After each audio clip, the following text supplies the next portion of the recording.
തൊപ്പിന്ന് നിഹാദിൽക്ക് മാറണം എന്ന് തോന്നാൻ കാരണം എന്താ? അതിനൊരു ഒരു കാരണം ഉണ്ടാവുമല്ലോ, ആ ഒരു പോയിന്റ് വരാനായിട്ട്. അതിനെന്താണ് കാരണം? സത്യം പറഞ്ഞാൽ ആ സമയത്ത് തൊപ്പിയിൽ നിന്ന് നിഹാദിലേക്ക് മാറാൻ അല്ല ഞാൻ വിചാരിച്ചത്. ഞാൻ ആ സമയത്ത് ബ്രേക്ക് എടുത്തൊരു 5-6 മാസം കഴിഞ്ഞ് തിരിച്ച് നിഹാദിലേക്ക് വരുന്നത് ഞാൻ പ്ലാൻ ചെയ്ത് വരുന്നല്ല. അതായത് ഈ തൊപ്പി എന്ന് പറഞ്ഞ ക്യാരക്ടർ അവസാനിപ്പിച്ച് ഈ സോഷ്യൽ മീഡിയ അവസാനിപ്പിക്കുക എന്നുള്ള മൈൻഡിലാണ് ഞാൻ ഈ തൊപ്പി എന്ന് പറഞ്ഞ ക്യാരക്ടർ അവസാനിപ്പിക്കുന്നു എന്ന് പറഞ്ഞിട്ട് ഞാൻ പോയത്. അപ്പോഴൊന്നും ഈ നിഹാദ് എന്ന് പറഞ്ഞിട്ട് എനിക്കൊരു തിരിച്ചു വരവ് ഞാൻ പ്രതീക്ഷിക്കുന്നില്ല. ആ സമയത്തൊന്നും ആ ബ്രേക്കിലുള്ള 1 മാസം 2 മാസം 3 മാസം 4 മാസം ഞാൻ ഇങ്ങനെ ചുമ്മാ ഇരിക്കുക, ഡിപ്രസ്ഡ് ആയിട്ട് ഇരിക്കുക. അപ്പോൾ ഒന്നും എൻ്റെ മൈൻഡിൽ ഈ നിഹാദ് എന്ന് പറഞ്ഞ ക്യാരക്ടറായിട്ട് പുറത്ത് വരണമെന്നൊന്നുമില്ല. ഞാൻ മൊത്തമായിട്ട് നിർത്തി എന്നുള്ള മൈൻഡിൽ തന്നെ ഞാൻ പോയതാണ്. പിന്നെയാണ് ഞാൻ തിരിച്ചു വന്നപ്പോൾ ആൾക്കാർ തൊപ്പിയല്ല ഇത് നിഹാദ് എന്നുള്ള പുതിയൊരു സാധനം ആൾക്കാർ പറയാൻ തുടങ്ങിയത്. പിന്നെ ഞാനത് ആക്സെപ്റ്റ് ചെയ്തു, അത്രയേ ഉള്ളൂ. അല്ലാണ്ട് ഞാൻ തൊപ്പിന്ന് നിഹാദിലേക്ക് മാറാമെന്ന് വിചാരിച്ചിട്ട് പോയതല്ല. സത്യം പറഞ്ഞാൽ ഈ ക്യാരക്ടറെ ഈ മൊത്തത്തിൽ സോഷ്യൽ മീഡിയ അവസാനിപ്പിക്കുക എന്നുള്ള മൈൻഡിൽ ഞാൻ നിർത്തിയിട്ട് പോയതാണ്.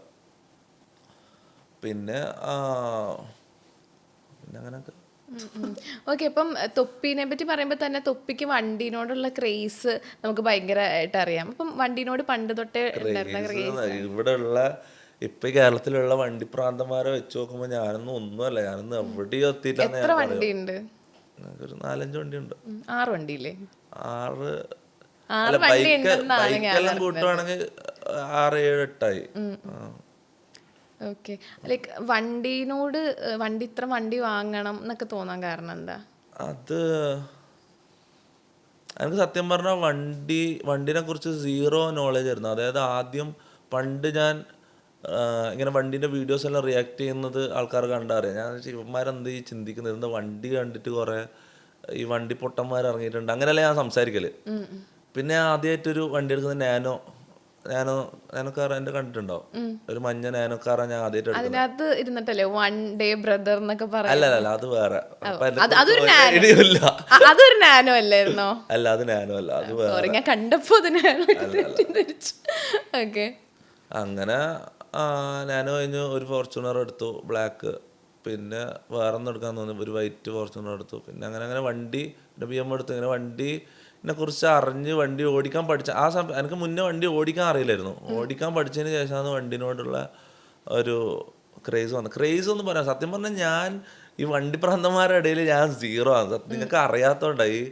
ഇപ്പം ഈ ബാക്കിയുള്ള ഈ തമിഴ്നാടും കർണാടക ഇതെല്ലാം വെച്ച് നോക്കുമ്പോൾ കേരളം എന്ന് പറഞ്ഞാൽ വെഹിക്കിൾ പ്രാന്തന്മാരുടെ മെയിൻ ലോകമായിട്ട് മാറിയിട്ടുണ്ട്. അവിടെ ഞാൻ സ്റ്റാർട്ടിങ് സ്റ്റേജിലാണ് എൻ്റെ മൈൻഡിൽ. ഓക്കെ. അപ്പം തൊപ്പി BMW എടുത്തത് ഭയങ്കര വൈറലായിരുന്നു. അപ്പം അതിന് പിന്നിൽ എന്തോ ഒരു സ്റ്റോറി ഇല്ലേ? സ്റ്റോറി ഒന്നുമില്ല, എടുക്കാൻ തോന്നി എടുത്തു, അത്രേ ഉള്ളൂ. സംഭവം എന്ന് വെച്ചാൽ അങ്ങനെ ഒരു സ്റ്റോറി, പക്ഷെ അതിന്റെ പിന്നിൽ എന്തോ ഒരു സ്റ്റോറി ഉണ്ട്. ഒരു സ്റ്റോറി ഒന്നല്ല. എനിക്ക് ഞാൻ വേറൊരാളോട് BMW ഓടിക്കാൻ ചോദിച്ചു, ഓടിക്കാൻ തന്നില്ല. അപ്പം എനിക്ക് ഒരെണ്ണം എടുക്കാൻ തോന്നി, അത്രേ ഉള്ളൂ.